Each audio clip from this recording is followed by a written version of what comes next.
자, 트림도 마찬가지로 곡면하고 커브, 곡면 대 커브로 트림을 할 수 있다 이건데요.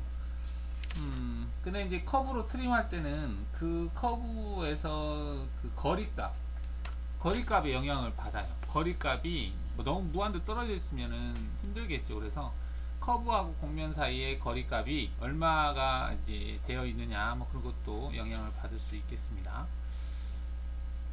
그러면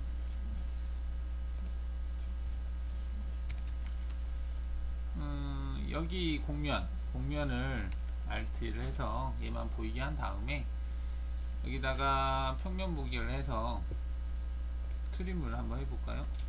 자, 스플라인으로 이렇게 그려보겠습니다. 그렸는데 색깔이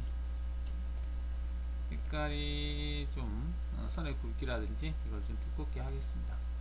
자, 와이어프레임 해놓으면 이렇게 되는데요. 자, 이 곡면을 지금 이 커브를 가지고 트림을 할 건데, 이때 이제 이 커브와 곡면 사이의 거리도 중요하고요. 그리고 또 중요한 것은 이 커브를 가지고 곡면을 완벽하게 2등분을 할 수 있느냐가 중요해요. 그 얘기는 뭐냐면은 이 커브가 작으면은 길이가 여기까지만 되어 있으면은 커브가 곡면을 완벽하게 나누지를 못한다는 얘기죠. 완벽하게 나눌 수 있어야 됩니다. 이렇게 만약에 나눌 수 없는 상황이 되면 커브가 닫혀 있지 않습니다 이렇게 떠요.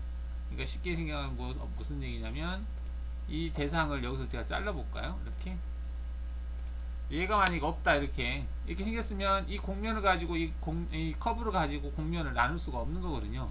이 길이가 더 있어야 되는데 이 부분을 나누지를 못하잖아요. 그랬을 경우에는 그 문제가 못한다고 떠요.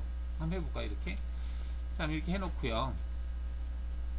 그리기 곡면에서 트림을 하겠다 커브로 체크하고 곡면을 선택한 상태에서 엔터를 치고 커브를 선택을 했어요.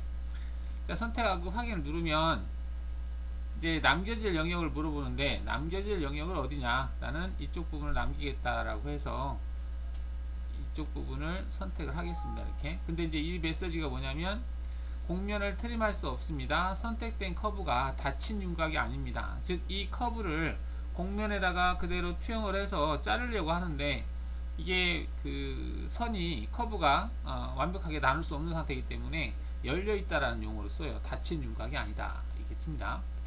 자, 이럴 경우에는 다시 언두를 해서 얘를 이렇게 자르지 않은 상태로 하나로 만들겠습니다. 이렇게 만들어 놓고 다시 해보겠습니다.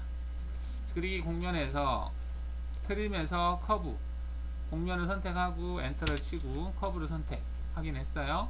자, 그리고 나서 남겨질 부분을 물어보는데요. 남겨질 부분을 곡면을 선택하고 이쪽이냐 이쪽이냐, 이쪽을 선택하면 이쪽만 남고 반대쪽이 사라지는 거고요. 이쪽을 선택하면 커브를 기준으로 해서 지금 오른쪽 방향이 남는다라는 거죠. 이렇게. 자, 이렇게 해서 이렇게 트림이 되는 걸 볼 수가 있습니다. 자, 근데 지금 트림한 것은 작업 평면 방향, 작업 평면의 Z축 방향으로 자른 거예요. Z축 방향이라고 한 것은 지금 XY 작업 평면에 XY라고 되어 있고 Z축이 있는데, 그 Z축 방향으로 그대로 쭉 연장을 해서 커브와 교차되는 부위에서 잘랐다는 얘기거든요. 지금 이렇게 자른 것은. 그래서 평면에서 봤을 때 이렇게 된 겁니다. 자, 근데 옆에는 뭐가 또 있어요. 이거는 뭐냐면 그 어떤 곡면을 자를 때 그 곡면이 평평할 경우에는 이 뷰 방향으로 하는 거나 그 다음에 이제 노말로 하는 거나 같은데, 평평하지 않은 상태에서는 이 두 개가 좀 차이가 있거든요. 그 차이를 한번 보기 위해서 그렇지 뭐 여기다 해도 될 것 같긴 한데, 평면 보기 해서 여기다가 제가 동그라미를 그려 보겠습니다. 이렇게 원을 그렸어요. 원을 그렸는데 이 원을 약간 위로, 이 곡면보다 위로 올리겠습니다. 곡면보다 위로 올려서 얘를 다이나믹 기능을 이용해서 곡면보다 위로, 너무 낮다, 너무 위로, 너무 많이 떨어지면 좀 그러니까 조금 거의 곡면 근처에 오게 해서 지금 보면은 이제 곡면이 있고 그 곡면의 위에 이렇게 원이 있는데요. 이 상태에서 이 원을 가지고 커브를 가지고 곡면을 트림을 해 보겠습니다. 그래서 밖에 쪽을 남기고 안쪽을 없애 볼게요. 그러면 이제 그 커브로 곡면 트림해서 곡면 선택하고 원을 선택하고 남겨질 부분을 이쪽을 선택했어요. 그럼 이렇게 트림이 돼요. 지금 이거는 이제 작업 평면 Z축 방향으로 트림이 된 거예요. 이렇게. 자, 이거하고 여기 노말이라고 있어요. 노말을 체크했을 때하고 달라져요. 자, 지금은 이제 뷰 방향인데 이걸 노말로 체크해 볼게요. 노말로 체크하니까 곡면을 트림할 수 없습니다 라고 뜨네요. 자, 이건 왜 그러냐면 이 곡면의 노말이라고 하면은 이제 곡면의 법선 방향으로 트림을 하는 거거든요. 그런데 그 거리값을 2로 해놨어요. 그러면 그 곡면과 이만큼 떨어져 있는 대상으로만 한다는 얘기예요. 자, 이 얘기는 무슨 얘기냐면 저걸 2로 해놨다는 얘기는 우리가 얘를 그리기 곡면에서 옵셋을 했을 때 옵셋 곡면 2로 했잖아요. 2로 한 상태, 이 2로 한 이 범위 안에 들어오는 커브 가지고만 할 수 있다는 얘기예요.